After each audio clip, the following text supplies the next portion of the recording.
Hi everyone, myself Sajmi. I'm very excited to be here today in the operation theatre of Maulana Hospital. നമ്മൾ സാധാരണക്കാർ ഈയിടെയായിട്ട് ഒരുപാട് കേട്ടുവരുന്ന ഒരു ടേമാണ് robotic surgery എന്ന് പറയുന്നത്. പക്ഷേ നമുക്കിടയിൽ ഒരുപാട് തെറ്റിദ്ധാരണകളും ഒരുപാട് ആകുലതകളും ഈ ഒരു റോബോട്ടിക് സർജറിയെ കുറിച്ചുണ്ട്. ഓഫ് കോഴ്സ് ഇപ്പോൾ ആളുകൾ വിചാരിക്കുന്നത് എന്താണെന്ന് വെച്ചിട്ടുണ്ടെങ്കിൽ ഒരു റോബോട്ടാണ് നിന്ന് സർജറി ചെയ്യുന്നതെന്നും ഡോക്ടറിൻ്റെ യാതൊരു പ്രസൻസും അവിടെ വരുന്നില്ല എന്നൊക്കെ ഒരുപാട് തെറ്റിദ്ധാരണകളും ഒരുപാട് പേടികളും നമ്മുടെ ഇടയിൽ ഒരുപാടുണ്ട്. സോ ഇതൊക്കെ മാറ്റാനും ഇതിനെക്കുറിച്ച് ശരിയായ ഒരു വിശദീകരണം തരാനും ഒക്കെ ആയിട്ട് ഞാനിപ്പോൾ നമ്മുടെ മൗലാന ഹോസ്പിറ്റലിൻ്റെ ഓപ്പറേഷൻ തിയേറ്ററിൻ്റെ അകത്ത് തന്നെയാണുള്ളത്. നമ്മുടെ സംശയങ്ങൾക്കൊക്കെ ഉത്തരം നൽകാനായിട്ട് നമ്മുടെ ഹോസ്പിറ്റലിൻ്റെ chief robotic surgeon doctor Muhammad Ismail sir നമ്മുടെ കൂടെയുണ്ട്. സോ സാറോട് ചോദിക്കാം നമുക്ക്. റോബോട്ടിക് സർജറി എന്ന് പറയുന്ന ഒരു മിനിമൽ ഇൻവേസീവ് സർജറിയാണ്. നമ്മൾക്കെല്ലാം അറിയാം, നമ്മളെല്ലാം ഒരു 1990 വരെ വർഷങ്ങളായിട്ട് നമ്മൾ സർജറി ചെയ്തുകൊണ്ടിരുന്നത്. ഇപ്പോൾ വയറ്റിനുള്ള സർജറി ആണെങ്കിൽ നമ്മൾ വയർ തുറന്നിട്ട് നമ്മൾ ചെയ്യുകയാണ്, നെഞ്ചിലുള്ളതാണെങ്കിൽ നെഞ്ച് തുറന്നിട്ട് ചെയ്യുകയാണ്, തൈറോയിഡ് ആണെങ്കിൽ നമ്മൾ കഴുത്തിൽ മുറിവ് ഉണ്ടാക്കിയിട്ട് ചെയ്യുകയാണ്. ഇതിനൊരു മാറ്റം വന്നത് ശരിക്കും ശസ്ത്രക്രിയാ രംഗത്ത് തന്നെ ഒരു വിപ്ലവകരമായ മാറ്റമായിരുന്നു ഈ താക്കോൽ ദ്വാര ശസ്ത്രക്രിയ എന്ന് പറയുന്നത്. കാരണം എന്താണെന്ന് വെച്ച് കഴിഞ്ഞാൽ നമ്മൾ പണ്ട് വയറ് തുറന്ന് ചെയ്യുമ്പോൾ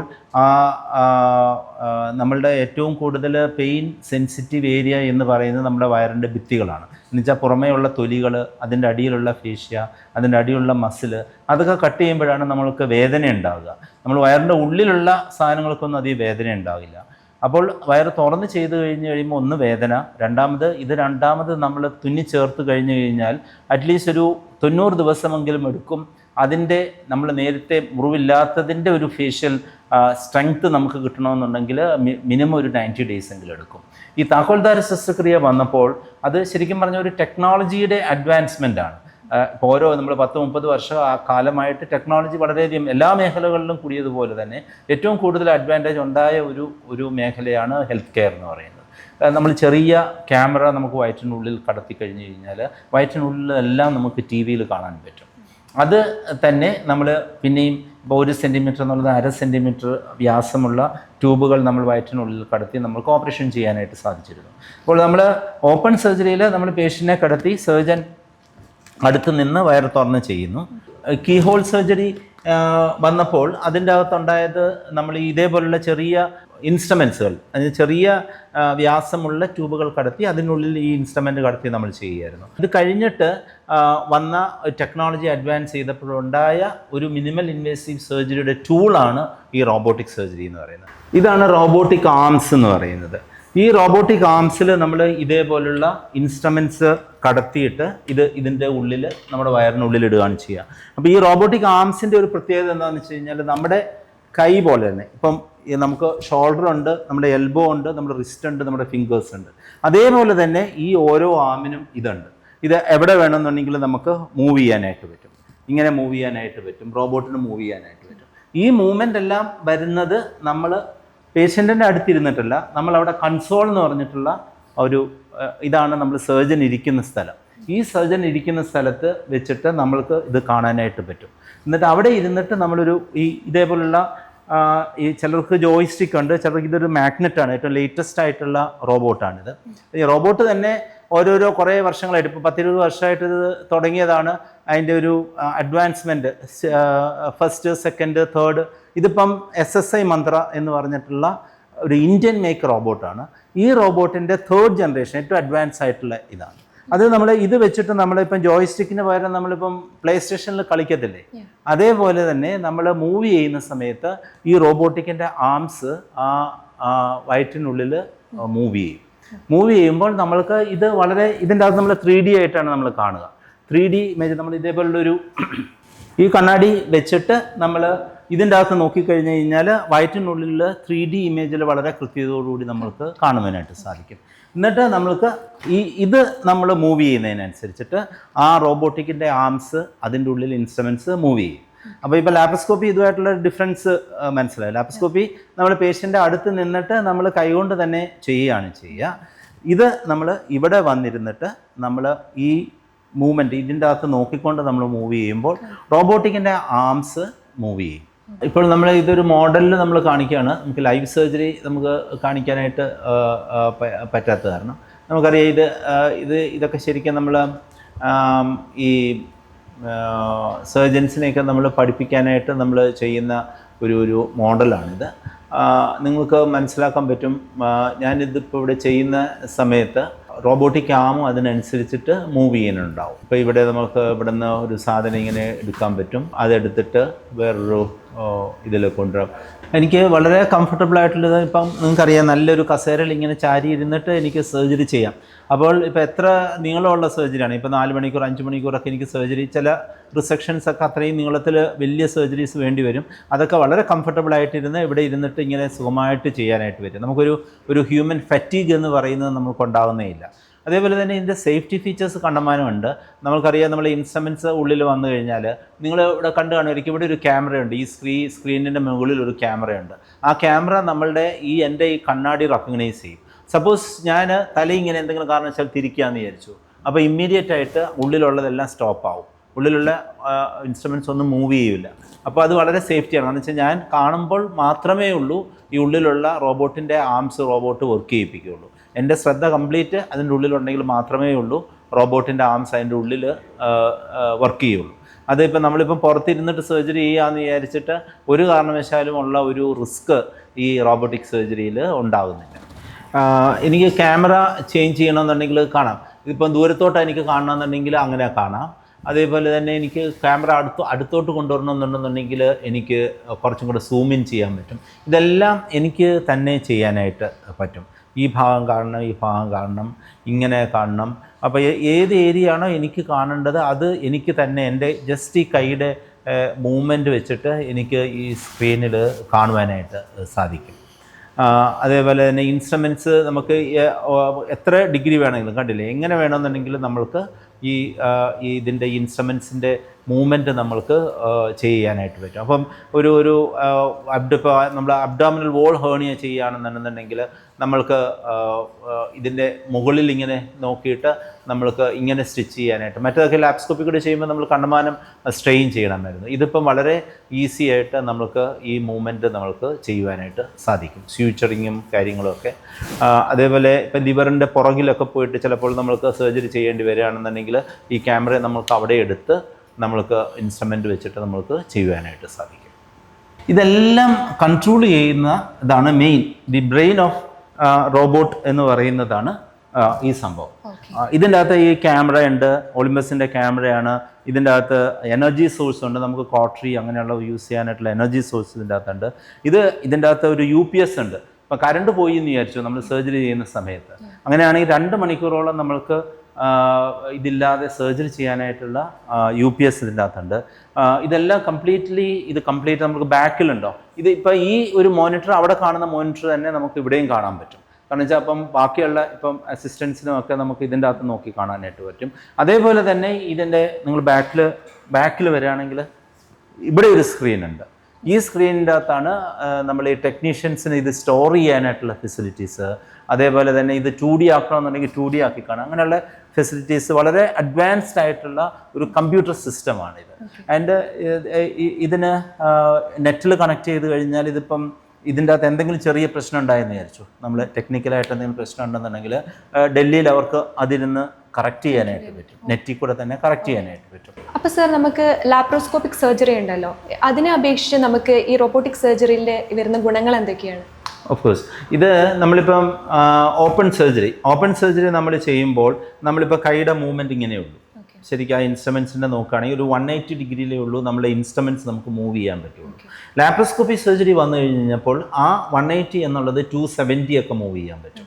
എന്ന് വെച്ച് കഴിഞ്ഞാൽ എപ്പോഴും നമ്മളുടെ ഒരു മൂവ്മെൻറ്റ് പറയുന്ന ഒരു 7 ലെവൽ ഓഫ് മൂവ്മെൻ്റ് ആണ്, ഇങ്ങോട്ട് അങ്ങനെ 7 ലെവൽ ഓഫ് മൂവ്മെൻ്റ് ഉണ്ട്. ഓപ്പൺ സർജറിയിൽ 2 ലെവലിലുള്ള മൂവ്മെൻറ്റേ നമുക്ക് കിട്ടുള്ളൂ. ലാപ്രോസ്കോപ്പിക് സർജറിയിൽ 5 ലെവൽസിലുള്ള മൂവ്മെൻ്റ് ആയിരുന്നു നമുക്ക് കിട്ടിക്കൊണ്ടിരുന്നത്. ഈ റോബോട്ടിക് സർജറി വന്നു കഴിഞ്ഞപ്പോൾ 7 ലെവലിലുള്ള മൂവ്മെൻറ്റ് നമുക്ക് കിട്ടും. കാരണം വെച്ചാൽ ഇതിൻ്റെ ഇൻസ്ട്രുമെൻറ്റ്സ് കണ്ടു കഴിഞ്ഞാൽ അറിയാം, ഇതെല്ലാം ഈ റോബോട്ടിക് ആംസിൽ നമുക്ക് ഇവിടെ നോക്കിയാൽ അറിയാം ഇതിന് കണക്റ്റഡ് ആയിട്ടുള്ള ഒരു സംഭവം. അപ്പം ഇത് ഇങ്ങനെ കറങ്ങുന്നതിനനുസരിച്ചിട്ട് ഇത് കണ്ടോ, ഇത് മൂവ് ചെയ്യും. അപ്പം ഇതിങ്ങനെ ഓരോ ഡയറക്ഷനിലും മൂവ് ചെയ്തും 360 ഡിഗ്രിയിലും ഈ ടിപ്പ് മൂവ് ചെയ്യും. അപ്പോൾ മൂവ്മെന്റ് പോസിബിൾ ആണ്. അപ്പോൾ നമ്മൾ അവിടെ ഇരുന്ന് ജോയ്സ്റ്റിക്ക് എന്നല്ല ശരിക്കും പറയാൻ ആ ഒരു മാഗ്നറ്റിക് നമ്മുടെ കൺട്രോളിൽ വെച്ചിട്ട് നമുക്കത് ചെയ്ത് കഴിഞ്ഞ് കഴിഞ്ഞാൽ നമ്മൾക്ക് അബ്ഡോമിൻ്റെ എവിടെ വേണമെങ്കിലും പോയിട്ട് നമ്മൾക്ക് 360 ഡിഗ്രിയിൽ നമ്മൾക്ക് നമ്മളുടെ ഇൻസ്ട്രുമെന്റ്സ് മൂവ് ചെയ്യാനായിട്ടും എഫേർട്ട്ലെസ് ആയിട്ട് നമുക്ക് ചെയ്യാൻ പറ്റും. മറ്റേ നമ്മൾ ലാപ്രോസ്കോപ്പിക് സർജറികൾ നമ്മൾ ചെയ്തുകൊണ്ടിരുന്നപ്പോഴുള്ള ഒരു പ്രശ്നം, സർജനെ സംബന്ധിച്ചിടത്തോളം ഒരു പ്രശ്നം എന്തായാലും വെച്ച് കഴിഞ്ഞാൽ നമ്മൾ നിന്ന് ഇങ്ങനെ മുകളിലൊക്കെ അബ്ഡോമിനൽ വോളിലൊക്കെ ചെയ്യുമ്പോൾ നമ്മൾ തിരിഞ്ഞ് നമ്മളുടെ ഷോൾഡർ നമ്മളുടെ നീ എല്ലാം നമുക്ക് ഭയങ്കര പ്രശ്നമായിരുന്നു. ഇതിപ്പോൾ അതൊന്നുമില്ല. നമുക്ക് ഈ ചുമ്മാ നമ്മുടെ വിരലുകൾ നമ്മുടെ റിസ്റ്റ് മാത്രം അത് വെച്ച് അനക്കി കഴിഞ്ഞ് കഴിഞ്ഞാൽ ആ മൂവ്മെൻറ്റ് ഇവിടെ ഇതാവും. അത് ഒരു ഗുണം. രണ്ടാമത്തെ ഒരു കാര്യം, നമ്മൾ ഈ ലാപ്രോസ്കോപ്പിക് സർജറിയിൽ നമ്മൾ ഇതേപോലത്തുള്ള ട്യൂബുകളാണ് ഇട്ടിരുന്നത്. ഇത് കടത്തി കഴിഞ്ഞ് കഴിഞ്ഞാലും ഇതിൻ്റെ മൂവ്മെൻറ്റ് നമ്മൾ ചെയ്യുന്നതിനനുസരിച്ചിട്ട് വളരെയധികം അബ്ഡോമിനൽ വോളിൻ്റെ അകത്ത് ചിലപ്പം ട്രോമ ഉണ്ടാക്കുമായിരുന്നു. അപ്പോൾ ഇവിടെ ഉള്ള പെയിൻ കുറച്ചും കൂടെ കൂടുതലാണ് ലാപ്രോസ്കോപ്പിക് സർജറിയിൽ. ഈ റോബോട്ടിക് സർജറി വന്നു കഴിഞ്ഞപ്പോൾ ഇവിടെ ഒരു സെൻട്രൽ ഇതുണ്ട്, ഈ ഒരു കറുത്ത ഇത് കണ്ടില്ലേ, ഇത് മാത്രമാണ് നമ്മുടെ അബ്ഡോമിനൽ വോളിൽ വരിക. എന്നിട്ട് ഈ ഒരു മൂവ്മെൻറ്റ് മാത്രമേ വരുള്ളൂ. എന്ന് വെച്ച് കഴിഞ്ഞാൽ trauma to the abdominal wall ഒരു ഇതുണ്ടാകുന്നത് വളരെ കുറവാണ് റോബോട്ടിക് സർജറിയിൽ. അപ്പം അതുകൊണ്ട് തന്നെ പെയിൻ വളരെ കുറവാണ്. പിന്നെ എപ്പോഴും നമ്മൾ പറയുന്നത്, ഇപ്പം ഞങ്ങൾ ലാപ്രോസ്കോപ്പിക് സർജറി ചെയ്യുന്ന സമയത്ത് നമുക്ക് 2 കൈയേ ഉള്ളൂ. നമ്മൾ ആ ഇൻസ്ട്രുമെൻ്റ് ചെയ്യാനായിട്ടാണ് അതിന് ഉപയോഗിക്കുക. നമ്മുടെ ക്യാമറ പിടിക്കാനായിട്ട് നമുക്ക് വേറൊരാൾ വേണം. അതേപോലെ തന്നെ ഇപ്പം നമ്മൾ ചിലപ്പം സ്റ്റൊമക്ക് ഇതൊക്കെ നമുക്ക് റിട്രാക്ട് ചെയ്യാനായിട്ട് വേറൊരാൾ വേണം. അപ്പോൾ ചിലപ്പോൾ 1-2 അസിസ്റ്റൻസ് നമുക്ക് വേണ്ടി വരും, ക്യാമറാമാൻ വേണ്ടി വരും. അതേപോലെ നമ്മൾ ചെയ്യുന്നത്. ഇന്ന് റോബോട്ടിക് സർജറിയിൽ നമ്മൾ അവിടെ ഇരുന്ന് ചെയ്യുമ്പോൾ ഈ എല്ലാ കൺട്രോളും നമ്മുടെ കയ്യിലാണ്, നമ്മളാണ് ചെയ്യുക. നമുക്ക് വേറെ ഒരാളവിടെ, കാരണം വെച്ചാൽ ബാക്കിയുള്ളത് മുഴുവൻ റോബോട്ടാണ്. ഇപ്പോൾ റിട്രാക്ട് ചെയ്യണമെന്നുണ്ടെങ്കിൽ റോബോട്ടിക് ആമിൻ്റെ നമ്മൾ പിടിച്ചു വെച്ച് കഴിഞ്ഞാൽ അവന് നിൽക്കും. അപ്പോൾ എപ്പോഴും നമ്മൾ മനുഷ്യന്മാർ ചെയ്യുമ്പോൾ എപ്പോഴും ഒരു ഹ്യൂമൻ എറർ എന്ന് പറഞ്ഞിട്ടൊരു ഫാക്ടർ ഉണ്ടല്ലോ. അപ്പോൾ ഞാനിപ്പോൾ ഒരാളുടെ ഇങ്ങനെ പിടിച്ചു വെക്കാൻ പറഞ്ഞു കഴിഞ്ഞാൽ കുറച്ച് നേരം പിടിച്ചു വെച്ച് കഴിഞ്ഞാലും ചിലപ്പോൾ ഒരു മില്ലി സെക്കൻഡ് ചിലപ്പോൾ അവൻ്റെ കൈ ലൂസാവും, അങ്ങനെയുണ്ടാവും. അപ്പോൾ അത് നമ്മൾ പിന്നെ അഡ്ജസ്റ്റ് ചെയ്യണം. അതേപോലെ തന്നെ ക്യാമറ പിടിക്കുന്ന ആളെന്ന് പറഞ്ഞു കഴിഞ്ഞാൽ എന്നെ സംബന്ധിച്ചിടത്തോളം മൈ ഐസ് ആർ ഈ ക്യാമറയാണ്. അപ്പോൾ അദ്ദേഹം അത് പിടിക്കുന്ന സമയത്ത് ചിലപ്പോൾ അദ്ദേഹത്തിന് അപ്പോൾ എനിക്ക് ആവശ്യമുള്ള സ്ഥലമായിരിക്കില്ല ചിലപ്പം കാണിക്കുക. അങ്ങനെയുള്ള പ്രശ്നങ്ങൾ ഈ ലാപ്രോസ്കോപ്പിക് സർജറിയിലുണ്ട്. അതൊന്നും ഈ റോബോട്ടിക് സർജറിയിലില്ല. കാരണം എന്ന് വെച്ച് കഴിഞ്ഞാൽ നമ്മൾ തന്നെയാണ് ഇതെല്ലാം കൺട്രോൾ ചെയ്യുന്നത്. നമ്മുടെ കാലിലും നമുക്കറിയാം ഈ കാലിൽ കുറേ ഫുഡ് സ്വിച്ചുകളുണ്ട്, കയ്യിലുണ്ട്. അപ്പോൾ ഇതെല്ലാം നമ്മൾക്ക് തന്നെ കൺട്രോൾ ചെയ്യാൻ പറ്റുന്നത് കാരണം ആ ഹ്യൂമൻ എറർ ഓഫ് സർജറി എന്ന് പറയുന്നത് ഒരു കാരണവശാലും റോബോട്ടിക് സർജറിയിൽ ഉണ്ടാകുന്നില്ല. അപ്പോൾ കൃത്യത വളരെ കൂടുതലായിരുന്നു. അതേപോലെ തന്നെ പെയിൻ കുറവാണ്. പിന്നെ നമ്മൾ ലാപ്രോസ്കോപ്പിയിൽ കാണുന്നതിനേക്കാളും കുറച്ചും കൂടെ വിഷനും ബ്ലഡ് വെസൽസ് ഒക്കെ വളരെ ഇതായിട്ടുള്ള വളരെ ഫൈനായിട്ടുള്ള സംഭവങ്ങളൊക്കെ നമുക്ക് റോബോട്ടിക് സർജറിയിൽ കാണാൻ പറ്റും. അപ്പം അതുകൊണ്ട് തന്നെ അതിൻ്റെ ഒരു സേഫ്റ്റിയും ബ്ലീഡിങ്ങും അതെല്ലാം കുറവായിരിക്കും റോബോട്ടിക് സർജറി. സർ, നമുക്ക് ഏതൊക്കെ സർജറീസ് ആണ് റോബോട്ടിക് സർജറി വെച്ച് ചെയ്യാൻ പറ്റുന്നത്?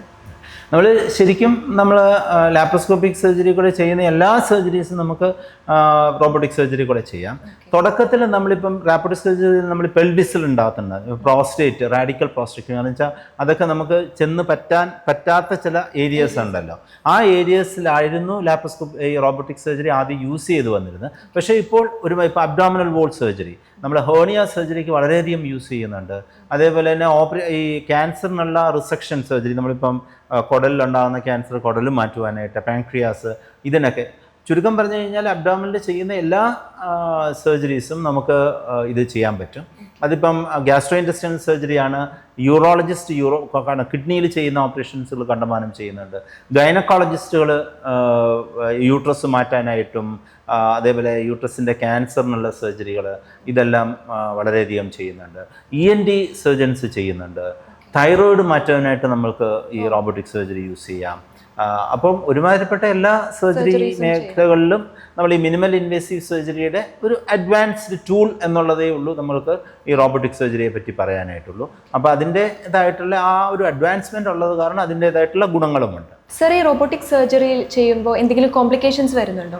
നമ്മൾ കോംപ്ലിക്കേഷൻസ് എന്ന് പറയാനായിട്ട് ശരിക്കും പറഞ്ഞാൽ സേഫ്റ്റി ഒന്നും കൂടെ കൂടുതലാണ്. സാധാരണ ഓപ്പറേഷന് ഉണ്ടാകുന്ന കോംപ്ലിക്കേഷൻസ് ലൈക്ക് ഇപ്പം ചിലപ്പോൾ ഒരു മെഷീൻ ഇതായി എല്ലാം എന്നുണ്ടെന്നുണ്ടെങ്കിൽ സർജറി ചെയ്യുന്ന സമയത്തുള്ള ബ്ലീഡിങ്, അങ്ങനെയുള്ള നോർമലായിട്ടുള്ള മിനിമൽ ഇൻവേസീവ് സർജറിയുള്ള കോംപ്ലിക്കേഷൻ അല്ലാതെ റോബോട്ടിക് സർജറിക്കായിട്ട് അഡ്വാൻറ്റേജസ് മാത്രമേ നമുക്ക് പറയാനായിട്ടുള്ളൂ. നമ്മൾക്കൊരു കോംപ്ലിക്കേഷൻസ് എന്ന് പറയാനായിട്ടില്ല. സർ, ആളുകൾക്കൊക്കെ വല്ലാത്തൊരു വ്യാകുലതയുണ്ട്. ഇത്രയും എക്യുപ്മെന്റ്സും റോബോട്ടിക് സർജറി എന്നൊക്കെ പറയുമ്പോൾ ഇതിന് വലിയൊരു കോസ്റ്റ് വരുന്ന ഒരു ചിന്തയുണ്ട്. ശരിക്കും ഒരുപാട് കോസ്റ്റ് വരുന്നുണ്ടോ? ഇത് ശരിക്കും ഈ ഒരു ആകുലത നമ്മൾ ലാപ്രോസ്കോപ്പിക് സർജറി സ്റ്റാർട്ട് ചെയ്തപ്പോഴും ഉണ്ടായിരുന്നു. അത് വന്നും ആ സമയത്ത് ഇപ്പോൾ 30 വർഷം ഞങ്ങളിവിടെ കേരളത്തിലെ ആദ്യത്തെ ലാപ്രോസ്കോപ്പിക് സർജറി സെൻ്ററാണ് മൗലാന ഹോസ്പിറ്റൽ. 1900 അന്ന് ഈ ലാപ്രോസ്കോപ്പി സെറ്റ് വാങ്ങിക്കാനായിട്ട് 14 ലക്ഷം രൂപയായിരുന്നു, ഏകദേശം 35 വർഷങ്ങൾക്ക് മുമ്പ്. അപ്പോൾ അതേപോലെ തന്നെ ഈ റോബോട്ടിക് ഈ സിസ്റ്റത്തിന് വളരെ കോസ്റ്റാണ്. ഏകദേശം 10 കോടി രൂപയോളം ഇതുള്ളതാണ് ഈ സംഭവങ്ങളെല്ലാം. അതിനേക്കാൾ ഉപരി ഇതിൻ്റെ ഇൻസ്ട്രുമെൻറ്റ്സ്, ഈ കോസ്റ്റ് ചെയ്യുന്ന ഈ ഇൻസ്ട്രുമെൻറ്റ്സ് കോസ്റ്റ്ലിയാണ്. നമ്മളിപ്പോൾ ആ ഇൻസ്ട്രുമെൻറ്റ്സ്, നമ്മൾ ലാപ്രോസ്കോപ്പിക് ചെയ്യുന്ന ഇൻസ്ട്രുമെൻറ്റ്സിന് ഇപ്പം 50,000 60,000 ആണെങ്കിൽ ഈ ഒരു ഇൻസ്ട്രുമെൻറ്റിന് തന്നെ ഒരു 1 lakh രൂപീസോളം വരുന്നുണ്ട്. അപ്പോൾ അത് നമ്മൾക്ക് കുറച്ച് പേഷ്യൻസിനെ യൂസ്, കാരണം ഇതിൻ്റെ അകത്തെല്ലാം ഈ വയേഴ്സാണ്. അപ്പം നമ്മൾ ഈ ചെയ്യുന്നതിനനുസരിച്ചിട്ട് കുറേ കഴിയുമ്പോൾ ഈ വയർ പൊട്ടാനായിട്ടൊക്കെ സാധ്യതയുണ്ട്. അപ്പോൾ ഒരു 10, 15, 20 പേഷ്യൻസ് ഒക്കെ കഴിഞ്ഞ് കഴിയുമ്പോൾ ഈ ഇൻസ്ട്രുമെൻറ്റ്സ് നമ്മൾ മാറ്റേണ്ടി വരും. അപ്പോൾ അതിൻ്റെ കോസ്റ്റാണ് കൂടുതലായിട്ട് വരിക. അപ്പോൾ ഓഫ് കോഴ്സ് സാധാരണ ഉള്ളതിനേക്കാളും കുറച്ചും കൂടെ കോസ്റ്റ് കൂടുതലായിരിക്കും. ഇവിടെ നമ്മൾ ആദ്യം മുതൽ തന്നെ നമ്മൾ മിനിമം ഒരു ചാർജസ് വെച്ചിട്ടാണ് നമ്മൾ ചെയ്തുകൊണ്ടിരിക്കുന്നത്. മൗലാന ഹോസ്പിറ്റലിൽ ഒരു പ്രത്യേകത അതാണ്. അപ്പം ഇതിനും അതേപോലെ തന്നെ കോസ്റ്റ് എക്സാക്ട്ലി നമ്മൾ എത്രമാത്രം ഓരോ സർജറിക്ക് അനുസരിച്ച് ഇത് വ്യത്യാസപ്പെട്ടിരിക്കും. എന്തായാലും സാധാരണ ഉള്ളതിനേക്കാളും കുറച്ച് കോസ്റ്റ് കൂടുതലായിരിക്കും ഇതിന് വരിക. Not too expensive. അപ്പോൾ കോസ്റ്റ് കൂടുതലാണെങ്കിലും അതിൻ്റെ ഒരു അഡ്വാൻറ്റേജ് പേഷ്യൻസിന് നമ്മൾക്ക് കിട്ടുന്നുണ്ട് തീർച്ചയായും.